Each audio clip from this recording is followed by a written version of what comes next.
Hey everybody, welcome back to the EV Cafe Takeaway. Yep, it's that podcast that is focused on a zero emission future. Well, this week I have the lovely Peter Heath, and I cannot say the lovely Peter Heath without saying he's got nice teeth. He's got nice teeth! Because that's how we introduce him every time on the EV Cafe news. Peter, welcome to the podcast. Well, thank you very much. It's good to be here. We've just had a lovely experience down at your premises down in Andover. And as today, I was joined by the wonderful John Curtis for that little venture. John, good to see you too. Oh, it's lovely to be here because I was lucky enough to be the first one of us ever to meet Peter. And I instantly thought, this is a dude. I like him. And here we are all these years later. I was right. He is a dude. Cheers, mate. Thank you. What can I say?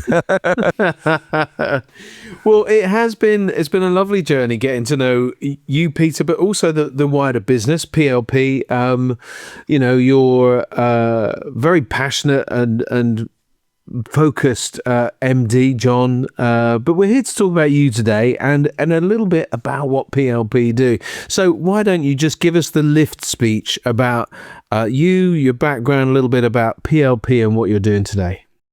Yep. So, I joined PLP a couple of years ago. It was very fortuitous. My wife was moving. I was moving with my wife to the area. So I'm from South London, as you probably can tell.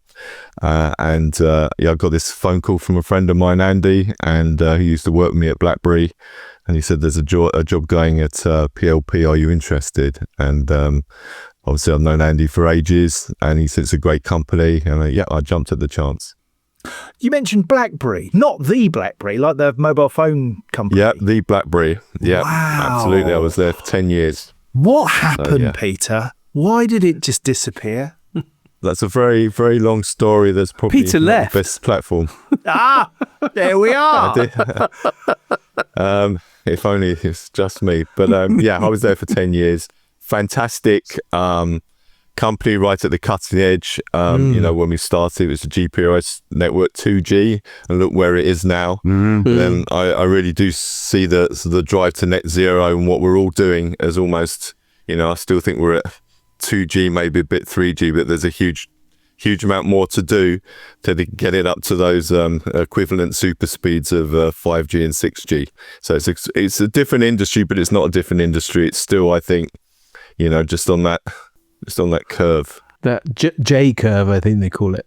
Does it speak to you as a person? Because there you are, you were at BlackBerry and off they went, and you could see that was coming. That was a really good vehicle for you and your career. And here we are working in an organization, PLP, which has, it's the biggest company you've never heard of, that provides essentially the national grids of the world with all of the hardware and infrastructure that they need to move energy around, as well as a shed load of other stuff, including EV charging and carports and all that stuff. Do you get in at the ground floor of something and say, I can see an opportunity for me and that business, I'm after it? Yeah, I think there are a few things that I consider. Obviously they've got to consider if I've got the right skills. So that's the first one. And will I fit in? But yes, I like obviously the people there. It's a very flat management structure. They leave you to get on with stuff, think for yourself, take risks, but support you where you need it. There's not any egos there, which is what I really love. None of the politics you'd usually get in companies. It's just how can we work together to drive business. And we do it in a fun way as well. And obviously, I'm very interested in the whole drive to net zero, and this opportunity was something that I couldn't say no to. It was just a fantastic opportunity. The whole ethics of the company, whether it's ISO 14001, the way they, bring on, students and educate them and give them a great skill set to move forward in this space. And it's just every day's different. And yeah, as I said, we're kind of near at the beginning. So it was joining and then seeing, well, what can we do to, drive? Initially, for me, it's all the renewables. So it's the EV foundations and now the solar carports. It's fantastic. And that commitment by PLP to bring people through from university and stuff like that. I think we met a graduate young man that Hayden, spoke very well on, and has been promoted through the business. I talk to him every day. So he's the guy that, designs the all of the different EV foundations that we do. He's also responsible for all things environmental at the company as well. So he has got a very broad scope. And seeing he's only been with the company at just over 2 years, just amazing what he's achieved. And that's one of the good things about PLP. They really give you the responsibility and allow you to shine. You mentioned the drive to net zero and that you were, drawn to PLP for that reason. What was it that got you interested into the zero emission sort of future that we all hope for as we have as our strapline? Yeah, so I've always been interested in the environment. I'm a member of the World Wildlife Fund. Love the countryside a bit like you do. I use the countryside and going for a walk to de-stress and taking my dog for a walk. I'm very passionate about it. I'm a member of the National Trust and all of those different organisations actually there at the weekend. And to me, there's nothing better than enjoying our countryside. But obviously, we've got a whole planet here as well to look after. And if we don't get carbon emissions down, then we're in big trouble. I remember, when I was 15, I did a circumnavigation of Iceland on my own, a bit of a strange one. But one of the key things was that, a lot of those pictures that I've got of me in front of glaciers and things of either, disappeared completely or they've melted back a long way. And that's down to climate change. So, it's an irrefutable fact that carbon emissions drive global warming. So I want to do something, and I want to do something where I can say, I'm helping the planet. So contributing in the right way. I've got some skill sets to use. And before joining PLP, I'd sold solar panels, batteries, that kind of thing as well, because I do believe in it. I'm fascinated though. Do me a favour, Peter. Can you explain what an EV foundation is? Because we're lucky enough to have seen one. What does it do? How does it work? What is it? Yeah, I think we can get caught up in jargon in what we do. So, yes. So basically, and it's a strange when you talk to people and say, "What do you do?" Usually they just glaze over. But I'll just say, "You do really want to know?" And I say, "I go, no, I didn't." There they are. So an EV foundation. So basically you see all those chargers that you are seeing in car parks or in your house.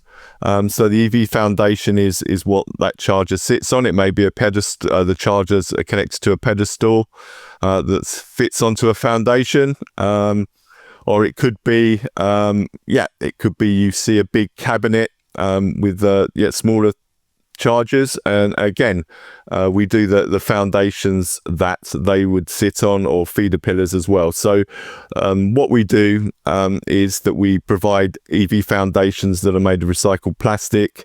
They're expandable, and we can actually configure them at our factory to any charger you want, and we can go from 300 by 300 millimeters to 3 meters by 3 meters.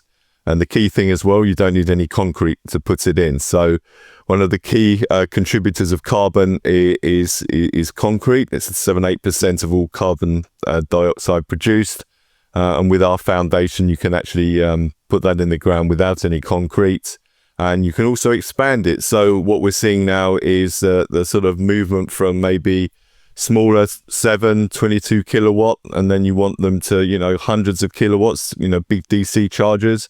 And Paul, you're big on the whole vans and the fleets, and so yes, you want to be able to charge your vehicles quicker, and that requires bigger chargers, and so we provide bigger foundations to be able to do that.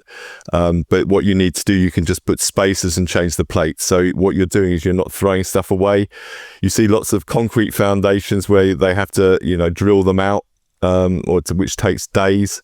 And with ours, you can take it out, you can change it, make it bigger, put it back, and you're not wasting any materials. And that's one of the key things for me, is that you're able to put the foundation in this big box, which is made of plastic, quickly. So with a concrete slab, essentially, you have to go to the site, dig it all out, put the foundations in, and then leave it to dry, which is all time. With the PLP product, you dig the hole, put the foundation in, backfill it, you're ready to go. And that can be in a matter of an hour or so if you got the right kit, rather than days waiting for the concrete to dry.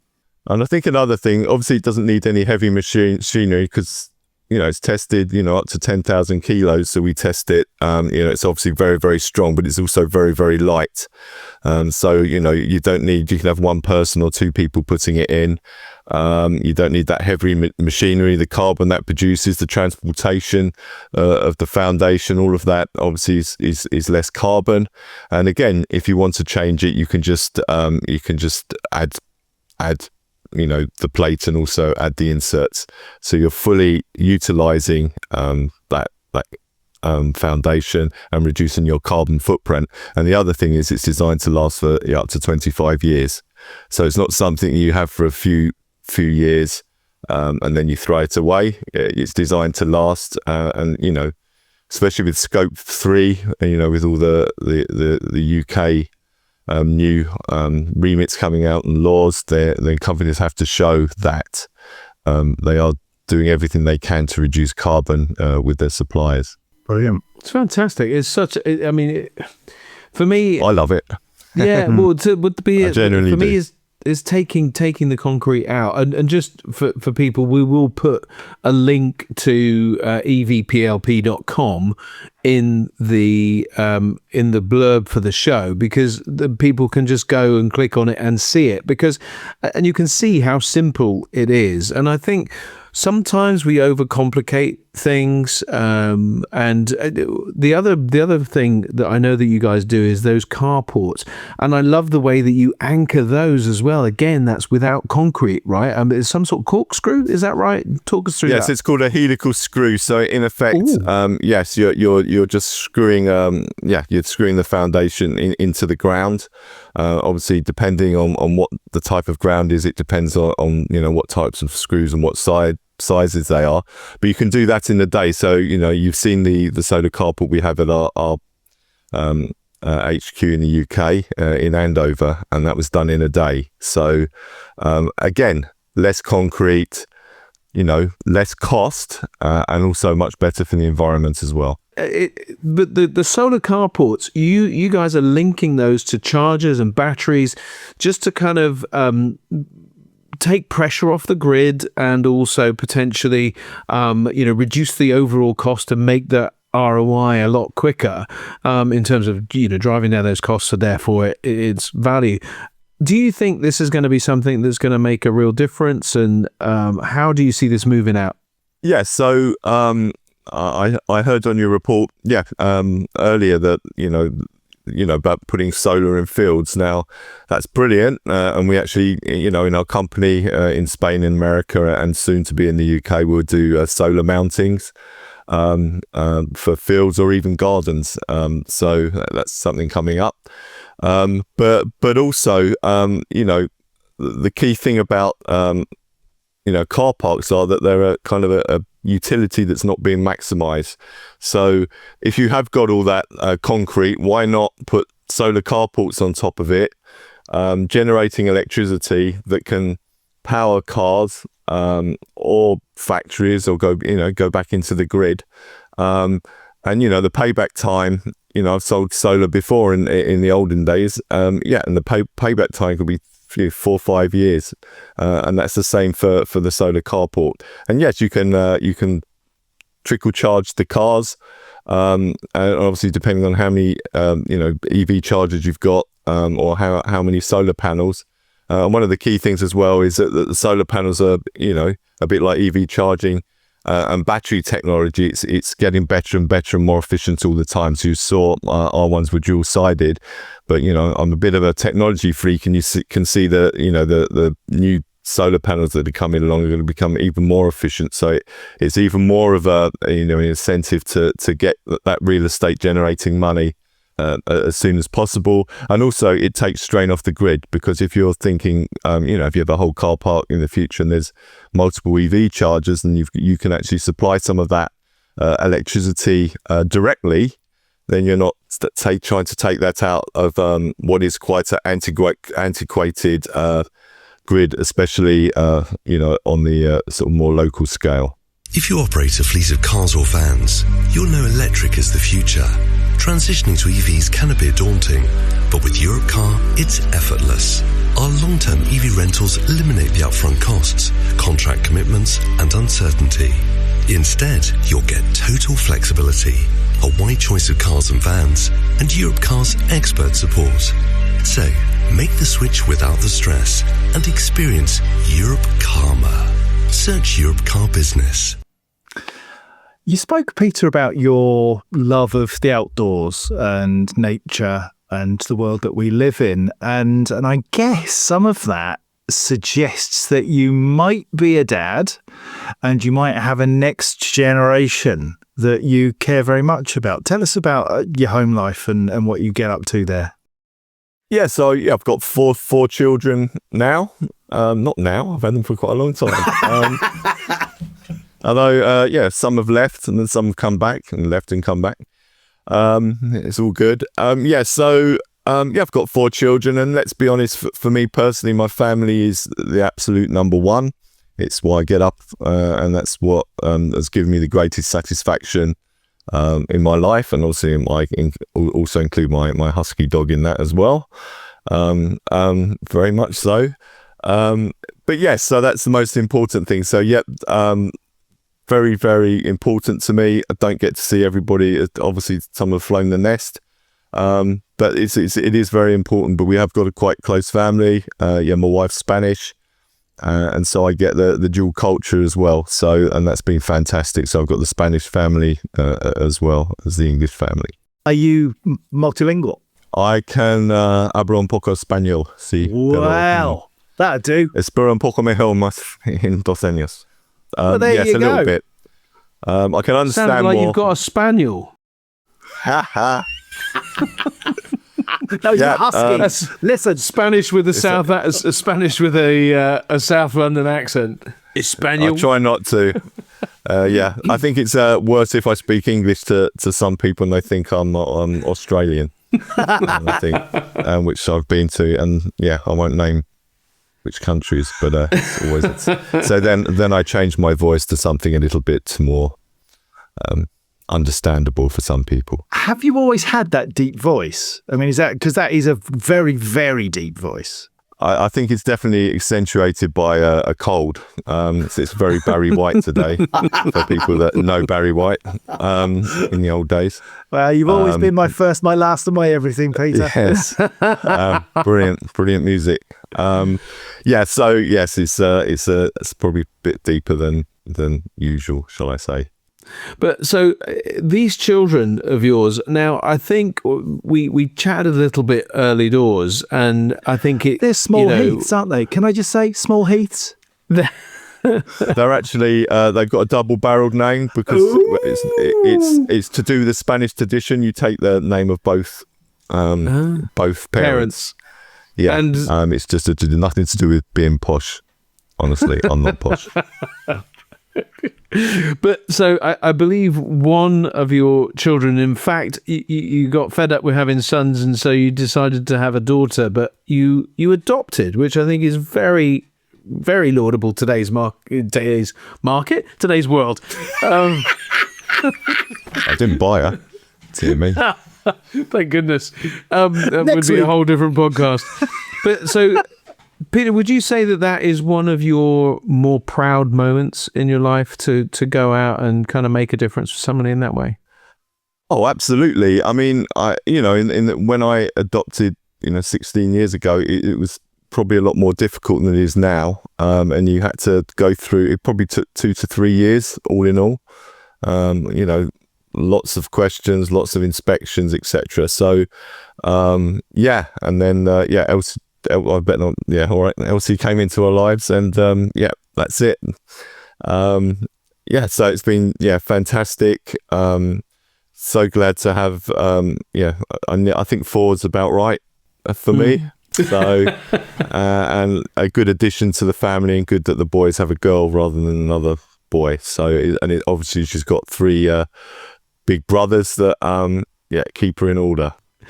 Peter, what was your? I mean, I know this is a personal thing, so you know we'll edit this out if it's not something you want to talk about. But what was your motivation? Yeah, it's me and my wife's motivation. It's both of us. We just wanted to do. Yeah, we you know, you see people in children's homes or you know that. Yeah, there's lots of people there that don't have maybe the advantages that I had. And you know, we thought, why not do something good and change a life completely forever. So yeah, it was much tougher than we expected, but absolutely fantastic thing. And you know, everybody should do it. And the great thing is that we adopted with other families, because you had, you know, initially you had these, you know, multiple families looking to adopt, and we've kept very close to those, and they've all gone on to adopt. And so there's quite a nice strong bond between the children, because they've got something in common as well. So yeah, we meet up at least once a year. That, Peter, is fantastic, because many people may or may not know, but I was adopted. I will say it didn't go particularly well, so I'm sort of glad of those extended questions. I ended up in a children's home, so I understand very much and I'd had a sort of okay-ish start till I was, anyway, it's a long story, but in care you realise how challenging life can be for people that have really had no parental input of any sort of solidity, like from a very early age, and it is catastrophic. The stats are terrifying. 80% of kids that are in care don't get more than 2 O levels, I think, or O levels. It was when I took them, but GCSEs now. So yeah, and it's the stats exactly the other way around. And the stats around kids that have been involved in care that are in prison, that number is incredibly high as well. So I just want people really to understand the value of what you've done for people. It can't be underestimated, and it just shows something about your heart which really warms me, because I think one of the things that, you know, getting a bit personal now, but one of the things that I've wished for in life was a real solid parental father figure. That's something that I've wished for. And as I look at you, I think if I was a 16-year-old boy with, you know, just kind of a mix-up head, you are a really solid figure. And it would be very encouraging for me as a human being to have somebody like you. Is that how it feels, or is it all crowded in? I don't know. No, I mean, you know, I wanted to do something good and to give someone the best life that I possibly could. And you know, obviously sometimes it comes with some challenges and things like that, but you know, it's been a fantastic experience. Yeah, we're all very, very tight knit. It's been hard. The hardest bit was the initial bit of actually, you know, adopting. So, but you know, that has got easier. And yeah, absolutely, I recommend other people, you know, to go and do that. You know, I think it's a better thing than just having another child. You know, it's, you know, well done, mate. Go out and do something good. Yeah, really fabulous. You're providing a really strong role model, Peter. I wonder who was your biggest influence when you were younger. Did you have a solid and stable upbringing as a young person, or did you find that influence coming from somewhere outside of the family? Oh, we're going deep now. Okay. Oh, yeah. Yeah, no, my dad died when I was 4. So he was older than my mum. So, but yeah, he was, he died of lung cancer. So that's put me off for smoking for life. But yeah, and yeah, my initials are, he was a policeman, and my initials are PC. So I wonder what that is. But yeah, so yeah, but my mum's probably, was my sort of mum and dad. I mean, to be honest, when I was in my early years, and I've had some, I've had a stepfather as well for a while, no longer with us. But definitely my mum's probably my strongest influence. And also relatives, friends, work colleagues, they all influence the way you are, and the way you behave, especially as you get older. It kind of molds you into the person you are today. So there's probably a lot of people that have turned me into who I am today. How would you characterize who you are today? If I was to ask you for a few words just about how you see you, what would you say? Yeah, I mean, you always say, the stereotype, I wish I was the person that I am now when I was young. I probably adhere to that one. I mean, life shapes you and the experiences. Obviously, I don't get stressed stressed because as life, you go through life. What was a number 10 on the amplifier, it's Spinal Tap fans, even 11. It's a 1 or 2 now. I mean, I don't really get stressed as long as the family are all right, and everyone's well. I've got food in my stomach and a roof over my head. To be honest, even if that was a 10, I'll be quite happy, really. I think material things are less important. I do enjoy going for my walks. I do enjoy, I like darts. I play darts. That's one of my passions, and I like weight training, and that keeps me calm. So I've always done that since I was quite small, like my granddad did. So, I'm just grateful every day I wake up. Great, good start. And then you take it from there. Try to be happy. Try not to be negative, even though as you get older, you can get into the, Victor Meldrew syndrome, and, I don't believe it and all that. But yeah, it's all about just making the most of, every day. I have had some friends that have died, much earlier than they should have done. So you've got to really make the most of every day and try and add value to other people's lives as well, and also be a positive person. Yes, there's nothing worse than negative people. If obviously some people, their reasons, but if they're negative for reasons that I think are spurious, then they're not good people to be around. You've shared a few things, and like this sort of startup nature of EVPLP, and you're breaking new ground, and it does seem that something in you enjoys that environment. Now, we've talked again offline about a diagnosis of ADHD and how kind of an unstructured environment that can then bring structure as time goes by. But we know from, both our, individual businesses and the EV Cafe, sometimes you can't just work in normal straight lines. You need that ability to kind of move from one thing to another, let your brain run away with you a little bit.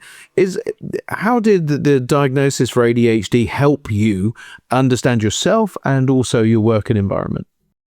Yeah, I mean, it came late to me. So, I mean, when I was growing up, there's no such thing. But then my son had, we got him diagnosed, and they went through the questionnaire, and I was going, yep. And I was more off the scale than he was. By quite a long way.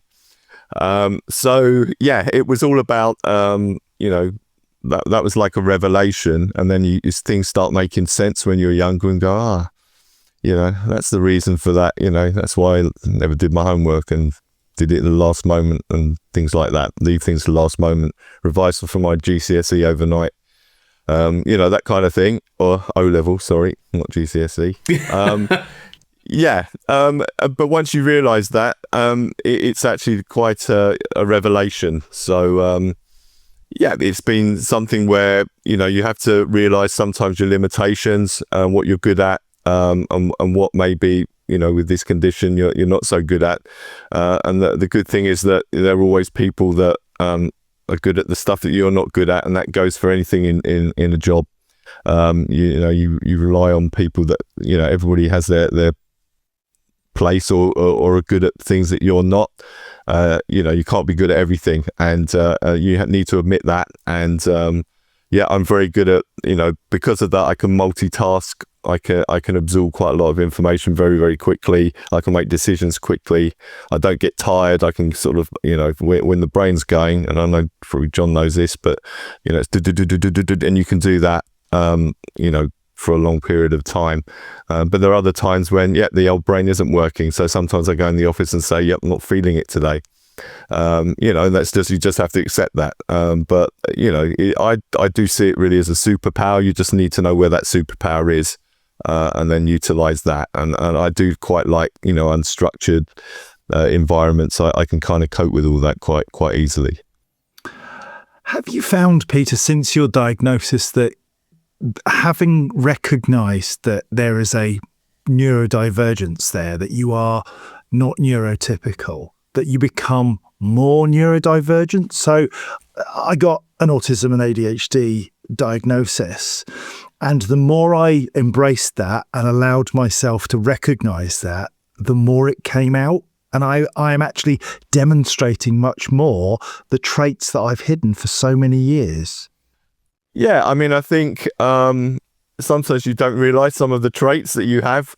I can talk a lot for quite a long time. So when we drive to Spain, that can be quite bad for the family. So they've all got their noise cancelling headphones on now. So I can be rambling away, but they're not listening. There's only a certain amount I can take. And my work colleagues will understand that one as well. I think they'd be starting to take them as well. So, there's things like that, and there's things that you recognise and go, hey, hang on a minute. Yes, I would say that maybe it's not your embrace. Yeah, you've got parts of what you thought your personality are actually more attributed to, the ADHD. But ADHD is part of my personality. That's who I am. I don't think it's held me back. I think it's enhanced me. But you have to realise that in certain things, I'm not the greatest fan of doing expenses, as people will know, as spreadsheets.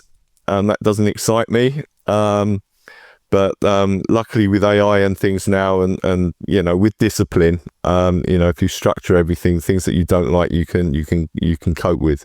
But there are definitely things, and that was the same with school. I found that really boring. So and that's where I do feel at school, if you are neurodiverse, or you're not tuned in a certain way to be that round peg in a round hole, we're missing out on a huge amount of people that are actually really intelligent, but they're just not being taught in the way that clicks with them. And just going through academia, I went to college after I went to school, a lot more practical, and did my BTEC in electrical and electronic engineering in Lewisham, and loved that. It was a lot more I learned by doing. And I think in school we should be doing GCSEs in electrical stuff. I mean, with the whole rollout and net zero, we're going to need loads of people to install those solar panels, those EV chargers, those builders, the solar carports. There's we haven't got enough people, so why are we not training them? And I think that's what some of the big, with AI coming along, those jobs are going to be there for forever. And people, I bet that if those people were taught, those kind of skills, they'd be doing much better than maybe they are now, because maybe the education system's let them down, or at least let them down initially. You speak with a great deal of confidence, self-confidence, and I get the sense that you embrace who you are. You're happy with who you are. Is there any limit to what you can achieve?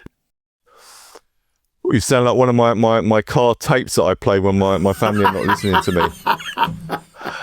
So I'm big into the old, always learning.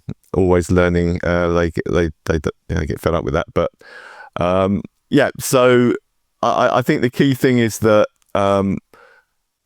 I think there's multiple things. You've got to have the confidence to do things and don't be afraid to make mistakes. I think I heard a saying on one of my tapes that at the other side of fear is your destiny. And I do feel you need to go outside of your box and it doesn't matter if you get it wrong or it mess up or, you can do that throughout your life. And my path has changed multiple times, and you just need the confidence to just say, all right, that didn't work. Good lesson learned. And, and another thing that's a bit of a cliche, the more mistakes you do, the better you get. Just don't be afraid to make mistakes and take risks. I do think that there's always a few opportunities that pop up in life that, maybe some people say, oh, I wish I'd taken that opportunity or that. And maybe they didn't have the confidence to do that. Where, I would say, just take a risk. What's the worst that could go wrong? It doesn't work out. So take the risks. Obviously, as you get older and you have family, you've got slightly different responsibilities. But definitely when you're younger. But as we get older as well, those responsibilities get less. And God willing, you're healthy and the brain's working. And I think from you guys as well, you've still got plenty of energy. You can still do so many fantastic things, and go for it. You don't know this, but you were part of my own coming to terms with who I am.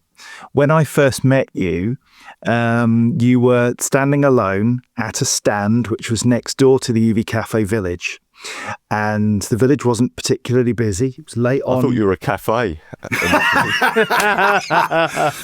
We are. And I wondered, finally, we'll buy that EV cafe and we can get you a coffee. I remember that. Paul will know this to be true. I don't easily speak to strangers, to people that I don't know. If I'm performing, if I'm on a stage, I can talk to a room of 600, 1,000, whatever it is, doesn't matter. Oh, you're brilliant. I've seen you. One-on-one, thank you. One-on-one, I really, really struggled.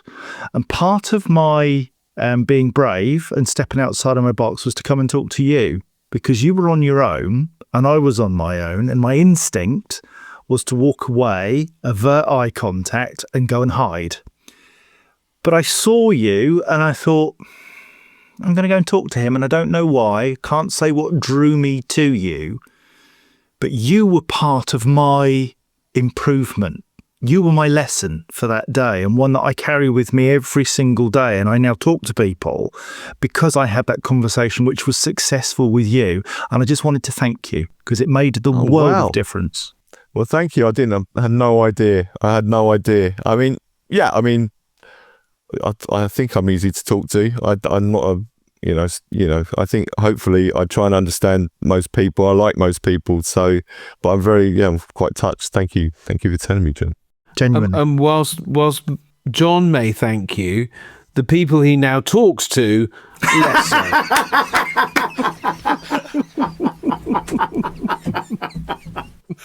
Oh dear. So true. Anywho, but honestly, Peter, it's a joy talking to you, and I love how this rounded human being that has been on a real journey has done some really cool stuff, both in your family, but importantly for the future of net zero and zero emission.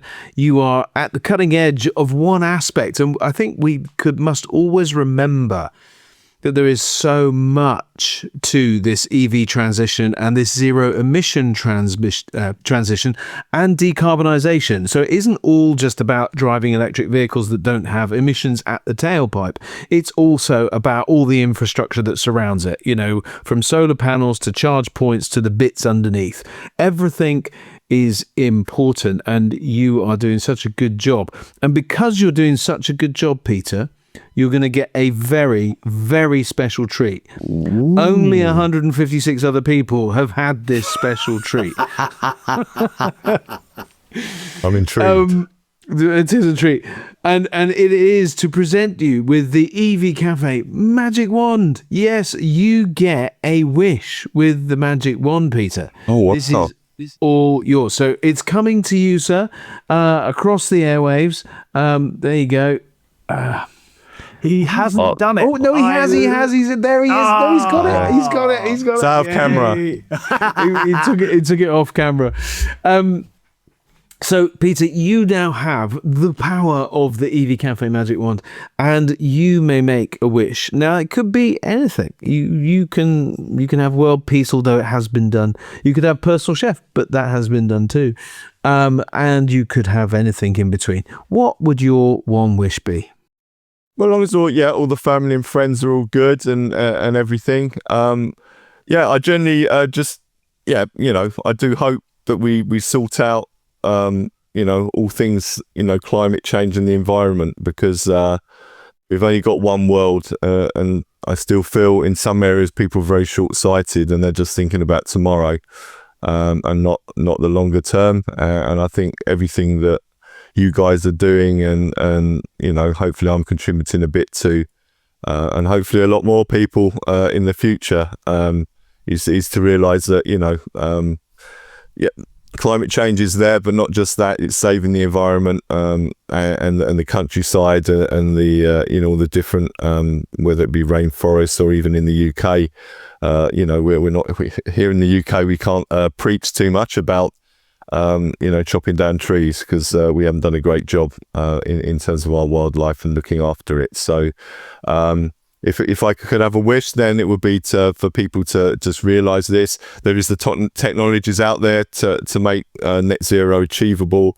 It's there now, and it will accelerate. It might be a little bit more expensive initially, but what's your definition of expense? It's just money, or is it the world we live in? And I think, if that's our legacy, it's to, try and leave the world in a better place than we came into it, and hopefully, imbue that onto our children, and they go out there and hopefully do some of the same. And obviously to people we meet, but not doing it maybe in a preachy way, just more of a, a conversationist way. And I'm quite a logical person. I like Star Trek, and logically, from a purely logical point of view, it only makes sense, and so we should get on and do it.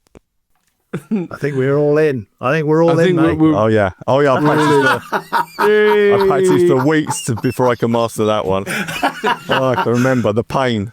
Anyway, for those who are listening on the podcast audio, and not seeing it on the audio, we just did the Vulcan V's, splitting the fingers. We can all do it, so we're all part of the Trekkie clan. Yeah, and I could say to you guys and to to the world, live long and prosper is sort of very appropriate saying. You just need to work on your work on that. Indeed. Well, Peter, look, you touched on something that I've just very recently experienced, the rainforest, and it honestly is such an amazing place, a place of life, and we are cutting it down to very detrimental effect across the world. So I think it is good to link this to things that many of us, not all of us, because not everybody has the upbringing or the opportunity to engage with, the wider world, the World Wildlife Fund, the National Trust, the woods and the forests around our countryside and of course around the world.